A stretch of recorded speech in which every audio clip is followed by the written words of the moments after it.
إن الحمد لله نحمده ونستعينه ونستغفره ونعوذ بالله من شرور أنفسنا ومن سيئات أعمالنا من يهده الله فلا مضل له ومن يضلل فلا هادي له وأشهد أن لا إله إلا الله وحده لا شريك له وأشهد أن محمدا عبده ورسوله يا أيها الذين آمنوا اتقوا الله حق تقاته ولا تموتن إلا وأنتم مسلمون يا أيها الناس اتقوا ربكم الذي خلقكم من نفس واحدة وخلق منها زوجها وبث منهما رجالا كثيرا ونساء واتقوا الله الذي تساءلون به والأرحام إن الله كان عليكم رقيبا يا أيها الذين آمنوا اتقوا الله وقولوا قولا سديدا يصلح لكم أعمالكم ويغفر لكم ذنوبكم ومن يطع الله ورسوله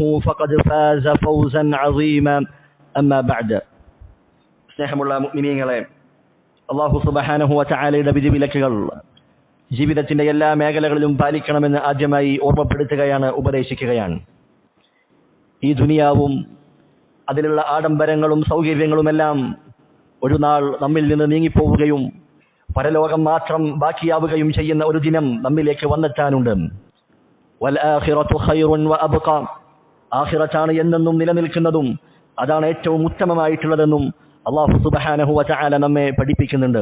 റസൂലുള്ളാഹി സ്വല്ലല്ലാഹു അലൈഹി വസല്ലമയോട് അല്ലാഹു സുബ്ഹാനഹു വ തആല പറഞ്ഞിരിക്കുന്നു, വലൽ ആഖിറതു ഖൈറുൻ ലക മിനൽ ഊല, തീർച്ചയായും പരലോകമാണ് ഇഹലോകത്തെക്കാൾ ഉത്തമമായിട്ടുള്ളത് എന്ന് റസൂലുള്ളാഹി സ്വല്ലല്ലാഹു അലൈഹി വസല്ലമയോട് അല്ലാഹു സുബ്ഹാനഹു വ തആല പഠിപ്പിക്കുകയാണ്.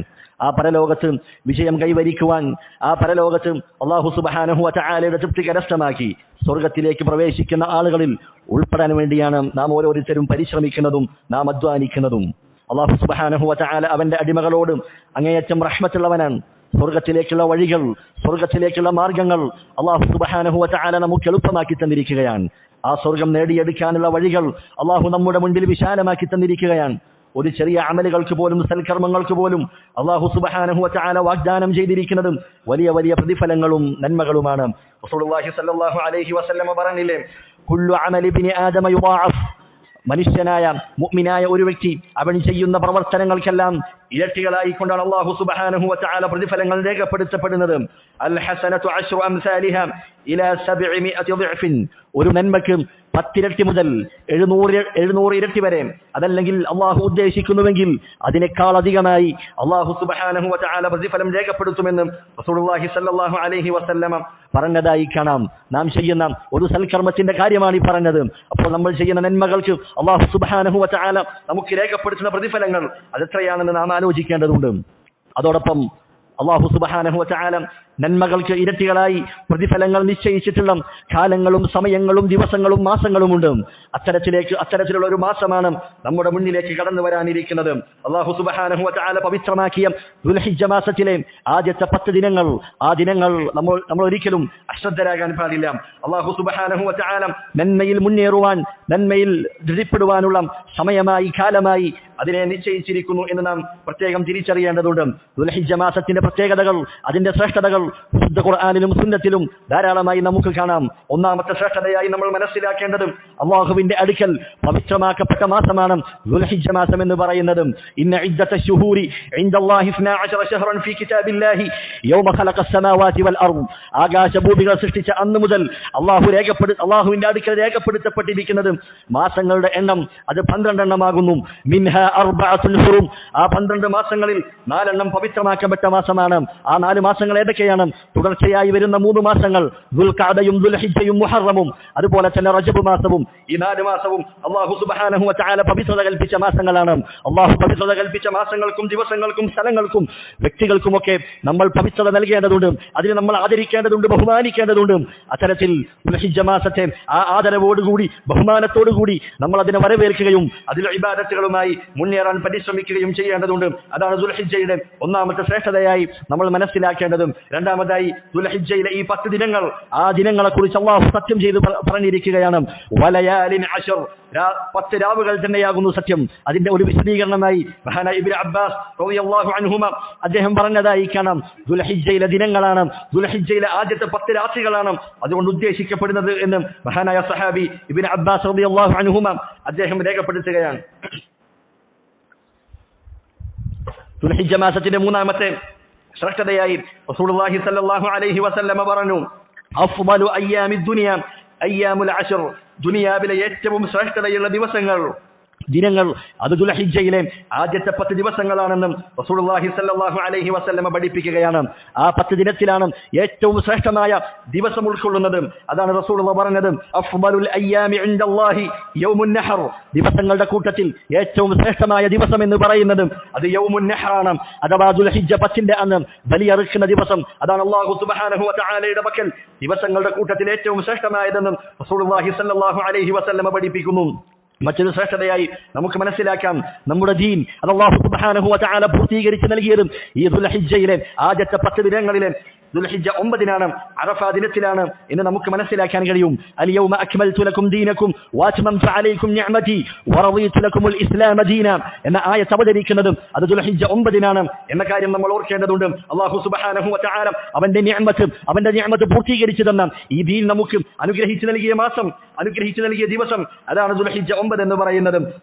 ദുൽഹിജ്ജയുടെ മറ്റൊരു ശ്രേഷ്ഠതയായി വിശുദ്ധ ഖുർആനിൽ അല്ലാഹു സുബ്ഹാനഹു വ തആല ആ ദിനങ്ങളെ പ്രത്യേകമായി എടുത്തു പറഞ്ഞതായി കാണാം. വദ്കുറുല്ലാഹ ഫീ അയ്യാമിൻ മഅദൂദാത്ത്, എണ്ണപ്പെട്ട ചില ദിവസങ്ങളിൽ നിങ്ങൾ അല്ലാഹു സുബ്ഹാനഹു വ തആലയെ നിങ്ങൾ സ്മരിച്ചുകൊള്ളുക, അവനിലുള്ള ദിക്റിൽ നിങ്ങൾ കഴിഞ്ഞുകൂടുക എന്ന് അല്ലാഹു സുബ്ഹാനഹു വ തആല പറയുകയാണ്. ഏതാണ് ഈ എണ്ണപ്പെട്ട ദിവസങ്ങൾ? അത് ദുൽഹിജ്ജയിലെ 10 ദിവസങ്ങളാണെന്നും പണ്ഡിതന്മാർ രേഖപ്പെടുത്തിയതായി കാണാം. അതുപോലെ 7ാമത്തെ ശ്രേഷ്ഠതയായി പണ്ഡിതന്മാർ പറയുന്നു, ദുൽഹിജ്ജയിലെ ആദ്യത്തെ 10 ദിവസങ്ങളിൽ നമ്മുടെ ദീനിൽ പഠിപ്പിക്കപ്പെട്ട ഏറ്റവും പ്രബലമായ ഇബാദത്തുകൾ അതെല്ലാം സമ്മേളിക്കുന്ന, അതെല്ലാം ഒരുമിക്കുന്ന അതിമഹത്തരമായ ദിവസങ്ങളാണ് ദുൽഹിജ്ജയിലെ ആദ്യത്തെ 10 ദിവസങ്ങൾ. അതിൽ നമസ്കാരമുണ്ട്, അതിൽ നോമ്പുണ്ട്, അതുപോലെ തന്നെ തൗഹീദിന്റെ വിളംബരമായ ഹജ്ജും ആ ദിവസങ്ങളിൽ സമ്മേളിക്കുന്നുണ്ട്. അതുപോലെ തന്നെ അള്ളാഹുവിന് വേണ്ടി ഏറ്റവും അധികം ബലിയറുക്കപ്പെടുന്ന ദിവസം അതും കടന്നു വരുന്നത് ദുൽഹിജ്ജയിലെ ആദ്യത്തെ 10 ദിനങ്ങളിലാണ്. ഇത്തരത്തിൽ ദീനിൽ അറിയപ്പെട്ട ഏറ്റവും പ്രബലമായ ഇബാദത്തുകളെല്ലാം സമ്മേളിക്കുന്ന ദിനങ്ങളാണ് നമ്മിലേക്ക് കടന്നു വരാനിരിക്കുന്നത്. അതുകൊണ്ട് പ്രിയപ്പെട്ട സഹോദരങ്ങളെ, ഈ ദിനങ്ങളെ അങ്ങേയറ്റം ആദരവോടുകൂടി ബഹുമാനത്തോടുകൂടി അതിനെ വരവേൽക്കുകയും ആ ദിനങ്ങളിൽ ചെയ്യേണ്ട ഇബാദത്തുകളെ കുറിച്ചും ബോധ്യവാന്മാരാവുകയും ചെയ്യേണ്ടതുണ്ട്. മഹാനായ അബൂ ഉസ്മാൻ അൻ-നഹ്ദി റഹിമഹുല്ലാഹ് അദ്ദേഹം പറഞ്ഞതായി കാണാം, കാനൂ യുഅള്ളമൂന 13 സലഫുകളായ ആളുകൾ അവർ 3 ദിനങ്ങളെ അവർ ആദരിക്കുമായിരുന്നു. അതിൽ 1ാമത്തെ 10 റമളാനിന്റെ അവസാനത്തെ 10-നെ അവർ ആദരവോടുകൂടി ബഹുമാനത്തോടുകൂടി കണ്ടിരുന്നു. അതിൽപ്പെട്ടൊരു കാര്യമാണ് വൽ അശ്റുൽ അവ്വലു മിൻ ദുൽഹിജ്ജ, ദുൽഹിജ്ജയിലെ ആദ്യത്തെ 10 ദിനങ്ങളെ ആദരവോടുകൂടി ബഹുമാനത്തോടുകൂടിയാണ് സലഫുകൾ കണ്ടിരുന്നത്. കാരണം ആ ദിനങ്ങളിൽ പഠിപ്പിക്കപ്പെട്ട ഇബാദത്തുകൾ, ആ ദിനങ്ങൾക്കുള്ള ശ്രേഷ്ഠതകൾ അവർ മനസ്സിലാക്കുകയും അത് ഉൾക്കൊള്ളുകയും അതിനെ ആദരവോടുകൂടി അവർ സ്വീകരിക്കുകയും ചെയ്തിരുന്നു എന്ന് നമുക്ക് ചരിത്രത്തിൽ കാണാൻ കഴിയുന്നതാണ്. റസൂലുള്ളാഹി സ്വല്ലല്ലാഹു അലൈഹി വസല്ലം പറയുന്നു, മാ മിൻ അയ്യാമിൻ അൽ അമലു സ്സാലിഹു ഫീഹിന്ന അഹബ്ബു ഇലല്ലാഹി മിൻ ഹാദിഹിൽ അയ്യാമിൽ അശ്ർ, സൽക്കർമ്മങ്ങൾ ചെയ്യുവാൻ, സുഹൃതങ്ങൾ ചെയ്യുവാൻ, ഇബാദത്തുകൾ ചെയ്യുവാൻ ഈ ദുൽഹിജ്ജയിലെ ആദ്യത്തെ 10 ദിനങ്ങളെക്കാൾ അല്ലാഹുവിന് ഇഷ്ടപ്പെട്ട മറ്റു ദിനങ്ങളില്ല എന്ന് റസൂലുള്ളാഹി സ്വല്ലല്ലാഹു അലൈഹി വസല്ലം പറയുകയുണ്ടായി. ആ സന്ദർഭത്തിൽ സഹാബത്ത് റസൂലിനോട് ചോദിക്കുകയാണ്, വലൽ ജിഹാദു ഫീ സബീലില്ലാഹ്, അല്ലാഹുവിന്റെ മാർഗ്ഗത്തിലുള്ള ദണ്ഡയുദ്ധം പോലും, അല്ലാഹുവിന്റെ മാർഗ്ഗത്തിലുള്ള ജിഹാദ് പോലും അതിനേക്കാൾ മികച്ചതാണോ എന്ന് ചോദിച്ച സന്ദർഭത്തിൽ റസൂൽ പറയുകയാണ്, അല്ലാഹുവിന്റെ മാർഗ്ഗത്തിലുള്ള ജിഹാദ് പോലും അതിനോളം വരികയില്ല. ഏത് ജിഹാദ് ഒഴികെ ഒരു വ്യക്തി അവൻ അല്ലാഹുവിന്റെ മാർഗ്ഗത്തിൽ തന്റെ സമ്പത്തും ശരീരവുമായി പുറപ്പെടുകയും എന്നിട്ട് അത് മുഴുവൻ അല്ലാഹുവിന്റെ മാർഗ്ഗത്തിൽ ചെലവഴിക്കുകയും ചെയ്ത ആ ജിഹാദ് ഒഴികെ മറ്റെല്ലാ കർമ്മങ്ങളും അതിനേക്കാൾ പ്രിയങ്കരമായത് ഈ ദിവസങ്ങളിലുള്ള ഇബാദത്തുകളും സൽക്കർമ്മങ്ങളുമാണ് എന്ന് റസൂലുള്ളാഹി സ്വല്ലല്ലാഹു അലൈഹി വസല്ലമ നമ്മെ പഠിപ്പിക്കുകയാണ്. വലിയ സന്തോഷ വാർത്തയാണ് ഈ ഹദീസിലൂടെ റസൂലുള്ളാഹി സ്വല്ലല്ലാഹു അലൈഹി വസല്ലമ അറിയിച്ചിരിക്കുന്നത്. 1ാമത്തെ സന്തോഷ വാർത്ത എന്താണ്? ഈ 10 ദിനങ്ങളിൽ നാം നിർവഹിക്കുന്ന ഇബാദത്തുകൾ അതിന് മറ്റു ദിനങ്ങളിൽ ചെയ്യുന്നതിനേക്കാൾ ധാരാളമായി പ്രതിഫലങ്ങൾ അല്ലാഹു സുബ്ഹാനഹു വ തആല രേഖപ്പെടുത്തുന്നുണ്ട് എന്നുള്ള കാര്യമാണ്. ഈ ദിനങ്ങളിൽ നമ്മൾ നിർവഹിക്കുന്ന നമസ്കാരങ്ങൾ, നമ്മൾ ചെയ്യുന്ന സദഖകൾ, നാം അനുഷ്ഠിക്കുന്ന നോമ്പ്, അതെല്ലാം അല്ലാഹു സുബ്ഹാനഹു വ തആലയുടെ പക്കൽ ധാരാളം പ്രതിഫലം രേഖപ്പെടുത്തപ്പെടുന്ന കാര്യമാണ്. അതാണ് 1ാമത്തെ സന്തോഷ വാർത്ത.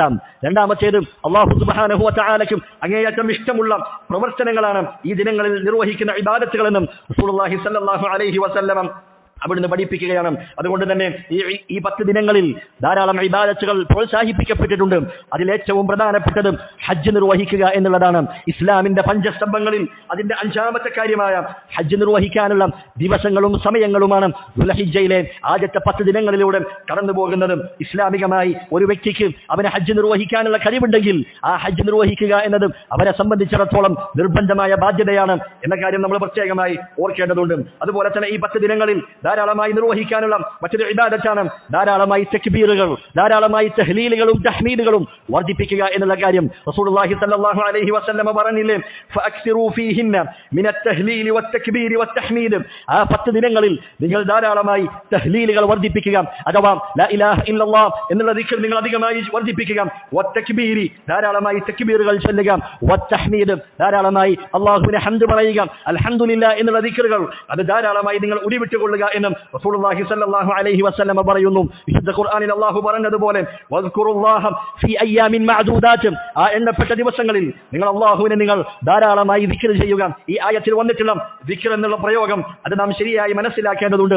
നിരുപാധികമായ ദിക്റാണ് ഇവിടെ ഉദ്ദേശിക്കപ്പെടുന്നത്. ഒരാൾക്ക് എത്ര വേണമെങ്കിലും അല്ലാഹുവിനെ തക്ബീർ ചെയ്യാം, അല്ലാഹുവിനെ തഹ്മീദ് ചെയ്യാം, അതുപോലെ തന്നെ ലാ ഇലാഹ ഇല്ലല്ലാഹ് ഒരാൾക്ക് എത്ര വേണമെങ്കിലും ചെയ്യാം. ദിവസമോ കാലമോ സമയമോ എണ്ണമോ വണ്ണമോ നിശ്ചയിക്കാതെ ഈ 10 ദിനങ്ങളിൽ ധാരാളമായി തക്ബീറുകളും തഹ്മീദുകളും ഒരാൾ അധികമായി വർദ്ധിപ്പിക്കേണ്ടതുണ്ട് എന്ന പാഠമാണ് റസൂലുള്ളാഹി സ്വല്ലല്ലാഹു അലൈഹി വസല്ലമ അവിടുന്ന് പഠിപ്പിക്കുന്നതും. സഹാബത്ത് അവർ ദുൽഹിജ്ജയിലേക്ക് പ്രവേശിച്ചത് മുതൽ ധാരാളമായി തക്ബീർ ചൊല്ലുമായിരുന്നു എന്നും അവരുടെ ചരിത്രങ്ങളിൽ നമുക്ക് കാണാൻ കഴിയും. ഇമാം ബുഖാരി റഹിമഹുല്ലാഹ് അദ്ദേഹം ഉദ്ധരിക്കുന്നതായി കാണാം, അന്നബിന ഉമറ വഅബാ ഹുറൈറ റളിയല്ലാഹു അൻഹുമാ കാന യഖ്റുജാനി ഇല സൂഖി ഫയുകബ്ബിറാനി വയുകബ്ബിറു الناس ബിതക്ബീരിഹിമാ.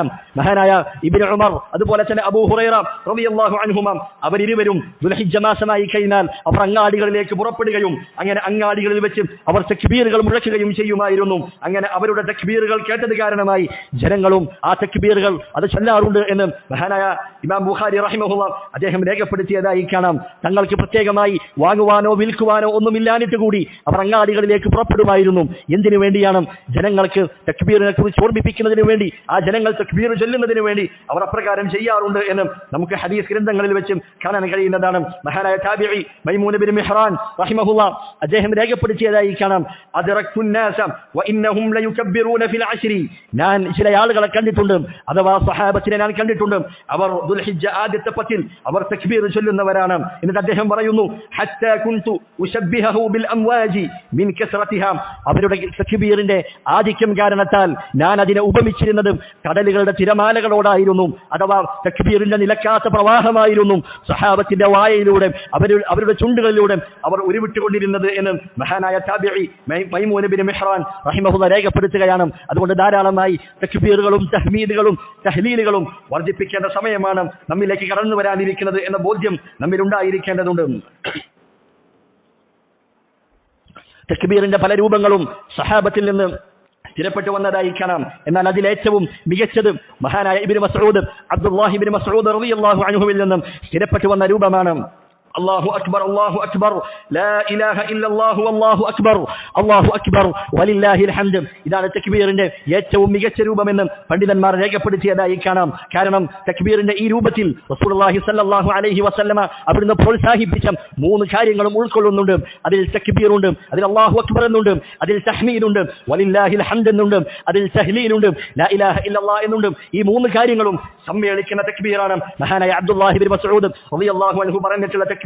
ആ തക്ബീറുകൾ നിർവഹിക്കുന്നവർക്ക് റസൂലുള്ളാഹി സ്വല്ലല്ലാഹു അലൈഹി വസല്ലം അവിടുന്ന് സന്തോഷ വാർത്ത അറിയിച്ചതായി കാണാം. മാ അഹല്ല മുഹില്ലുൻ ഖത്തു ഇല്ലാ ബുശ്റ വലാ കബ്ബറ മുകബ്ബിറുൻ ഖത്തു ഇല്ലാ ബുശ്റ. റസൂലുള്ളാഹി സ്വല്ലല്ലാഹു അലൈഹി വസല്ലം പറയുന്നു, ഹജ്ജിന്റെയും ഉംറയുടെയും തൽബിയത്തുകൾ ഉറക്കെ ചെല്ലുന്നവർ, അതുപോലെ തന്നെ തക്ബീറുകൾ നിർവഹിക്കുന്ന ആളുകൾ, അവർക്ക് സ്വർഗ്ഗം കൊണ്ടുള്ള സന്തോഷ വാർത്ത നൽകപ്പെടുന്നതാണ് എന്ന് റസൂലുള്ളാഹി സ്വല്ലല്ലാഹു അലൈഹി വസല്ലം പറയുകയാണ്. മരണനേരത്തും ഖബറിലും ഉയർത്തെഴുന്നേൽപ്പിക്കുന്ന സന്ദർഭത്തിലെല്ലാം ഇത്തരത്തിൽ തക്ബീറുകൾ ധാരാളമായി വർദ്ധിപ്പിച്ച ആളുകൾക്കും അവർക്ക് മലക്കുകൾ സ്വർഗ്ഗം കൊണ്ട് സന്തോഷ വാർത്ത അറിയിക്കുമെന്നും റസൂലുള്ളാഹി സ്വല്ലല്ലാഹു അലൈഹി വസല്ലം അവിടുന്ന് പഠിപ്പിക്കുകയാണ്. ദുൽഹിജ്ജ 10 നമുക്ക് നിർവഹിക്കാനുള്ള മറ്റൊരു ഇബാദത്താണ് ധാരാളമായി നോമ്പനുഷ്ഠിക്കുക എന്നുള്ളതും. ദുൽഹിജ്ജ ആദ്യം മുതൽ ദുൽഹിജ്ജ 9 വരെ പ്രത്യേകമായി നോമ്പനുഷ്ഠിക്കൽ അത് സുന്നത്താണെന്ന് പണ്ഡിതന്മാർ രേഖപ്പെടുത്തിയിട്ടുണ്ട്. അതിൽ പ്രത്യേകമായി നാം ഓർമ്മിക്കേണ്ടതും ദുൽഹിജ്ജ 9 നോമ്പാണ്. അറഫയിൽ യൗമ അറഫയിൽ ഹാജിമാർ സമ്മേളിക്കുന്ന ദിവസത്തിൽ ആ ദിവസത്തിലുള്ള നോമ്പ് നമ്മൾ ഒരിക്കലും വിട്ടുപോകാൻ പാടില്ല. റസൂലുള്ളാഹി സ്വല്ലല്ലാഹു അലൈഹി വസല്ലം പറഞ്ഞില്ലേ, സിയാമു യൗമി അറഫത ഇന്നി അഹ്തസിബു അലല്ലാഹി അൻ യുകഫിറ അസ്സനത അല്ലതി ഖബ്ലഹു വസ്സനത അല്ലതി ബഅദഹു. യൗമ അറഫയിലെ നോമ്പിനെ കുറിച്ച് റസൂലുള്ളാഹി സ്വല്ലല്ലാഹു അലൈഹി വസല്ലമയോട് സ്വഹാബത്ത് ചോദിച്ചപ്പോൾ അവിടുന്ന് മറുപടി കൊടുക്കുകയുണ്ടായി, കഴിഞ്ഞു പോയതും വരാനിരിക്കുന്നതുമായ ഒരു വർഷത്തെ ചെറുപാപങ്ങൾക്കുള്ള പരിഹാരമാണ് അറഫ ദിനത്തിലെ നോമ്പെന്ന് റസൂലുള്ളാഹി സ്വല്ലല്ലാഹു അലൈഹി വസല്ലമ അവിടുന്ന് പഠിപ്പിച്ചിട്ടുണ്ട്. അതുകൊണ്ട് പ്രിയപ്പെട്ടവരെ, ഇത്തരത്തിലുള്ള സുന്നത്തായ നോമ്പുകൾ അത് നമ്മൾ ശീലിക്കേണ്ടതുണ്ട്. നമ്മുടെ വീട്ടിലുള്ള നമ്മുടെ ഭാര്യമാർ, നമ്മുടെ മക്കൾ, നമ്മുടെ സഹോദരിമാർ, അവരെ എല്ലാവരും ഇത്തരത്തിലുള്ള നോമ്പുകൾ അവരെ പ്രേരിപ്പിക്കുകയും അതിലേക്ക് അവരെ താല്പര്യപ്പെടുത്തുകയും ചെയ്യേണ്ടതുണ്ട്.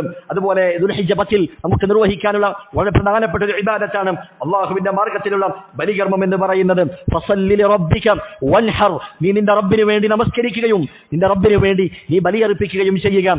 ഖുൽ ഇന്ന സ്വലാത്തി വനുസ്കി വമഹ്യായ വമമാതി ലില്ലാഹി റബ്ബിൽ ആലമീൻ, എന്റെ നമസ്കാരവും എന്റെ ബലികർമ്മവും എന്റെ ജീവിതവും എന്റെ മരണവുമെല്ലാം ലോകരുടെ റബ്ബായ അല്ലാഹു സുബ്ഹാനഹു വ തആലയ്ക്ക് മാത്രമാണ്. ലാ ശരീക ലഹു, ആ റബ്ബിന് പങ്കാളികളില്ല എന്ന തൗഹീദിന്റെ പ്രഖ്യാപനമാണ് ബലികർമ്മത്തിലൂടെ ഒരാൾ പ്രഖ്യാപിച്ചുകൊണ്ടിരിക്കുന്നത്. അതുകൊണ്ട് ആ ബലികർമ്മത്തിന് കഴിവുള്ള ആളുകൾ അവരെല്ലാവരും ബലികർമ്മത്തിനു വേണ്ടി തയ്യാറാകേണ്ടതുണ്ട്.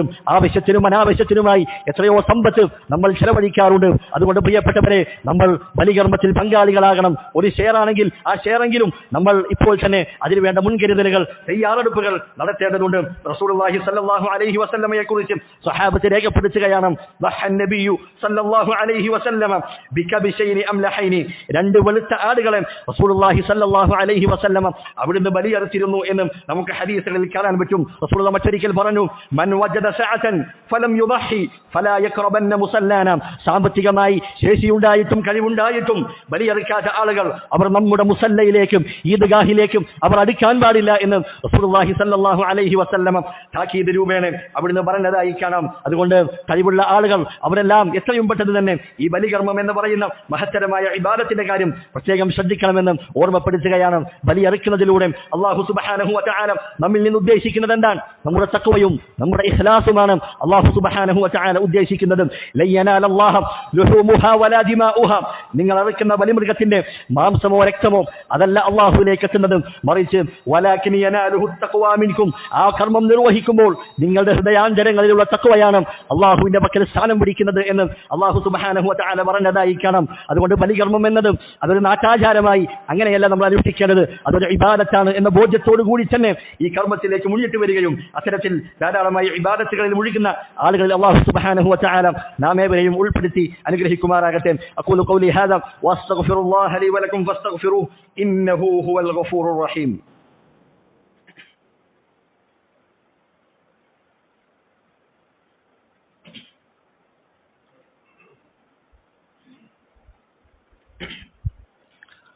അൽഹംദുലില്ലാ വസ്സലാത്തു വസ്സലാമു അലാ റസൂലില്ലാ വഅലാ ആലിഹി വസഹ്ബിഹി അജ്മഈൻ, അമ്മാ ബഅദ്. ദുൽഹിജ്ജയിലെ ആദ്യത്തെ 10 ദിനങ്ങളിൽ നിർവഹിക്കാനുള്ള ഇബാദത്തുകളെ കുറിച്ചാണ് നാം സൂചിപ്പിച്ചു വന്നത്. അതിലേറ്റവും പ്രധാനപ്പെട്ട കാര്യമാണ് അറബ് നടത്തുക എന്നുള്ള കാര്യം. അറബ് നടത്താൻ ഉദ്ദേശിക്കുന്ന ആളുകൾ അവർ ദുൽഹിജ്ജയിലേക്ക് പ്രവേശിച്ചു കഴിഞ്ഞാൽ പിന്നീട് അവരുടെ നഖമോ മുടിയോ ഒന്നും അവർ നീക്കം ചെയ്യാൻ പാടില്ല എന്ന് റസൂലുള്ളാഹി സ്വല്ലല്ലാഹു അലൈഹി വസല്ലമ പറഞ്ഞതായി കാണാം. ഫലാ യഖുദന്ന മിൻ ശഅരിഹി വലാ മിൻ അബ്ഫാരിഹി ശൈഅൻ ഹത്താ യുദഹിയ, ബലിയറുക്കുന്നത് വരെ അവന്റെ ശരീരത്തിൽ നിന്ന് മുടിയോ രോമമോ നഖമോ ഒന്നും എടുക്കരുത്, നീക്കം ചെയ്യാൻ പാടില്ല എന്ന് റസൂലുള്ളാഹി സ്വല്ലല്ലാഹു അലൈഹി വസല്ലമ പറയുകയാണ്. എന്നാൽ ഒരാൾ അപ്രകാരം ചെയ്താൽ അവന്റെ ബലികർമ്മം ശരിയാകുന്നതാണ്, പക്ഷേ അവൻ ആ തെറ്റ് ചെയ്തു എന്നതിന്റെ കുറ്റം അവന്റെ മേൽ രേഖപ്പെടുത്തപ്പെടുന്നതായിരിക്കും. ഇനി അയാൾ ദുൽഹിജ്ജയിലേക്ക് പ്രവേശിച്ചതിന് ശേഷമാണ്, ദുൽഹിജ്ജ അതിലെ ആദ്യത്തെ 5 ദിനങ്ങൾ കഴിഞ്ഞതിന് ശേഷമാണ് അവൻ ബലിയറുക്കാൻ തീരുമാനിക്കുന്നതെങ്കിൽ അവൻ എപ്പോഴാണോ തീരുമാനിക്കുന്നത് അതിനുശേഷം ഇത്തരത്തിൽ മുടിയോ നഖമോ ഒന്നും നീക്കം ചെയ്യാൻ പാടുള്ളതല്ല എന്ന് പ്രത്യേകമായി ഓർമ്മിക്കേണ്ടതുണ്ട്. ഉദ്ഹിയ്യത്തിന്റെ അതിന്റെ നിബന്ധനകളായി ഷർത്തുകളായി പണ്ഡിതന്മാർ ചില കാര്യങ്ങൾ രേഖപ്പെടുത്തിയതായി കാണാം. ഒന്നാമത്തേത്, ഉദ്ഹിയ്യത്തിന് അറുക്കുന്ന മൃഗം അത് ആട്, മാട്, ഒട്ടകം പോലുള്ള ആ ഇനത്തിൽപ്പെട്ട മൃഗങ്ങളായിരിക്കണം. അതാണ് ഒന്നാമത്തെ നിബന്ധന. രണ്ടാമതായി പണ്ഡിതന്മാർ പറയുന്നു, ഓരോ മൃഗത്തിനും അതിൻ്റെതായ പ്രായം റസൂലുള്ളാഹി സ്വല്ലല്ലാഹു അലൈഹി വസല്ലമ പഠിപ്പിച്ചിട്ടുണ്ട്. ആ പ്രായം എത്തിയിരിക്കണം. ചെമ്മരിയാടാണെങ്കിൽ 6 മാസവും, കോലാടാണെങ്കിൽ 1 വർഷവും, അതുപോലെ കാള, പോത്ത് അങ്ങനെയുള്ള ഇനങ്ങളാണെങ്കിൽ 2 വയസ്സ് പൂർത്തിയായിരിക്കുകയും വേണം. ഒട്ടകമാണെങ്കിൽ 5 വയസ്സാണ് അതിന്റെ പ്രായം. ഇങ്ങനെ റസൂലുള്ളാഹി സ്വല്ലല്ലാഹു അലൈഹി വസല്ലമ പഠിപ്പിച്ച പ്രായം അത് പൂർത്തിയായിരിക്കേണ്ടതുണ്ട്. 3ാമത്തെ നിബന്ധനയായി പണ്ഡിതന്മാർ രേഖപ്പെടുത്തിയതായി കാണാം, അറുക്കുന്ന ബലിമൃഗത്തിന് അതിന് മതപരമായി ദീനിയായി അതിന് ന്യൂനതകളും പോരായ്മകളും ഒന്നും ഉണ്ടാകാൻ പാടില്ല. ആരോഗ്യമില്ലാത്ത, അസുഖമുള്ള, മുടന്തുള്ള അത്തരത്തിലുള്ള മൃഗങ്ങളെയല്ല നമ്മൾ ബലിയറുക്കേണ്ടത്. മറിച്ച് ആരോഗ്യമുള്ള, അതുപോലെ ന്യൂനതകളൊന്നും ഇല്ലാത്ത, രോഗങ്ങളൊന്നും ഇല്ലാത്ത നല്ല ഇനം മൃഗങ്ങളെയായിരിക്കണം നമ്മൾ ബലിയറുക്കാൻ ശ്രദ്ധിക്കേണ്ടത് എന്ന് പ്രത്യേകമായി ഓർമ്മിക്കേണ്ടതാണ്. 4ാമത്തെ കാര്യമാണ് ബലിയറുക്കേണ്ട സമയമുണ്ട്. ഈദ് നമസ്കാരത്തിന് ശേഷം ദുൽഹിജ്ജ 13-നും സൂര്യൻ അസ്തമിക്കുന്നതിന്റെ മുൻപ് അതുവരെ നമുക്ക് ബലിയറുക്കാനുള്ള സമയമുണ്ട്. ഈ സമയത്തായിരിക്കണം ബലികർമ്മം നിർവഹിക്കപ്പെടേണ്ടത്.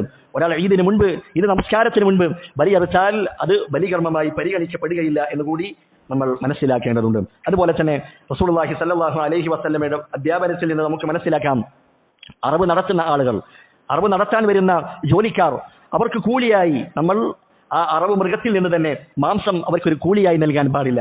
അതല്ലെങ്കിൽ ആ മൃഗത്തിന്റെ തൊലി അതവർക്ക് ഒരു കൂലി എന്ന നിലയ്ക്ക് നൽകാൻ പാടില്ല. മറിച്ച് അവർക്ക് ഹദിയയായി അത് നൽകാവുന്നതാണ്. എന്നാൽ അവരുടെ കൂലി അത് അറവ് നടത്തുന്ന ആളുകൾ അവർ തന്നെ വഹിക്കണമെന്ന് ഹദീസുകളിൽ നിന്ന് നമുക്ക് കാണാൻ കഴിയും. മഹാനായ അലി റളിയല്ലാഹു അൻഹു അദ്ദേഹം പറയുകയാണ്, അമറനി റസൂലുള്ളാഹി സ്വല്ലല്ലാഹു അലൈഹി വസല്ലമ അൻ അഖൂമ അലാ ബുദ്നിഹി, റസൂലിന്റെ ബലിമൃഗത്തെ അതിന്റെ മേൽനോട്ടം വഹിക്കാൻ റസൂൽ എന്നോട് കൽപ്പിക്കുകയാണ്.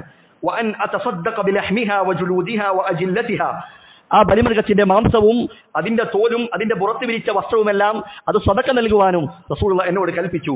وألا أعطي الجزار منها, അറവ് നടത്തുന്ന ആളുകൾക്ക് അവയിൽ നിന്ന് യാതൊന്നും തന്നെ പ്രതിഫലം നൽകാൻ പാടില്ല എന്ന കാര്യവും റസൂലുള്ളാഹി സ്വല്ലല്ലാഹു അലൈഹി വസല്ലം എന്നോട് കൽപ്പിച്ചു. എന്നിട്ട് അദ്ദേഹം പറഞ്ഞതായി കാണാം, നഹ്നു നുഅതീഹി മിൻ ഇൻദിനാ, ബലി അറുക്കുന്ന ആളുകൾക്ക്, അറവുകാർക്കുള്ള പ്രതിഫലം അത് ഞങ്ങൾ തന്നെയായിരുന്നു വഹിച്ചിരുന്നത്, ഞങ്ങൾ തന്നെയായിരുന്നു അത് നൽകിയിരുന്നത് എന്ന് മഹാനായ അലി റളിയല്ലാഹു അൻഹു അദ്ദേഹം രേഖപ്പെടുത്തിയതായി കാണാം. അതുകൊണ്ട് ഇത്തരത്തിലുള്ള ഇബാദത്തുകൾ അതിൽ ധാരാളമായി മുഴുകുകയും വ്യക്തമായ കാഴ്ചപ്പാടോടുകൂടി അല്ലാഹു സുബ്ഹാനഹു വ തആലയെ ഇബാദത്ത് ചെയ്യുകയും ചെയ്യുന്ന സാലിഹീങ്ങളുടെ കൂട്ടത്തിൽ, മുഅ്മിനീങ്ങളുടെ കൂട്ടത്തിൽ അല്ലാഹു സുബ്ഹാനഹു വ തആല നാം ഏവരെയും ഉൾപ്പെടുത്തി അനുഗ്രഹിക്കുമാറാകട്ടെ.